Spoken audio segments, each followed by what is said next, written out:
Dans la foulée de la décision de la Fed sur les taux, le CAC 40 a testé de nouvelles altitudes aujourd'hui avec un plus haut à 7653,99 en cours de séance.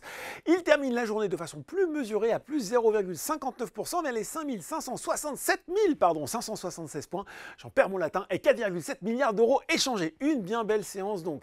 Sans surprise, la Banque centrale américaine a maintenu ses taux donc dans une fourchette de 5,25 à 5,50%, reconnaissant qu'ils étaient désormais à leur pic ou presque. Surtout, elle a commencé à évoquer un calendrier 2024 de baisse des taux, ce qu'elle n'avait pas fait jusqu'alors, le reflux étant même prévu à hauteur de 0,75 points de pourcentage contre 0,5 lors de la dernière estimation. Aujourd'hui, c'était au tour de la BCE de dégainer, là aussi maintien des taux directeurs, mais un message peut-être moins accommodant alors que l'institution a repoussé les anticipations d'une baisse imminente. En tout cas, à Wall Street, le Dow Jones est lui aussi sur le toit du monde à plus de 37 159 points vers 17h45 et un record un peu plus de 37 223 points touché plus tôt dans la journée. Il grimpe de 0,2% et le Nasdaq de 0,17%. À noter quand même, eh bien oui, le recul de plus de 5% d'Adobe entre prévision annuelle des ventes et enquête de la Commission fédérale du commerce sur ses pratiques d'annulation d'abonnement.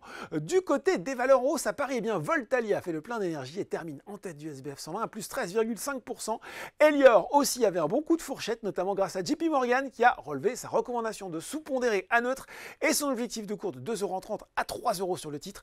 Autre star du jour, Vivendi, son directoire a été autorisé par le conseil de surveillance à étudier un projet de scission en plusieurs entités cotées séparément autour de Canal+, de Havas et d'une société d'investissement comprenant ses parts dans Lagardère. Le groupe de médias et de communication justifie sa décision par, je cite, sa décote de conglomérat très élevée qui diminue significativement sa valorisation sur le CAC 40. C'est enfin le rebond pour Alstom, devant Renault et Eurofins Scientifique. Du côté des valeurs en baisse, pas vraiment de mouvement significatif. Score, signe le repli le plus marqué du SBF 120 devant les valeurs de l'aéronautique, défense, Safran, Thales et Dassault Aviation. Voilà, c'est tout pour ce soir. En attendant, n'oubliez pas tout le reste de l'actu éco et finance est sur Boursorama.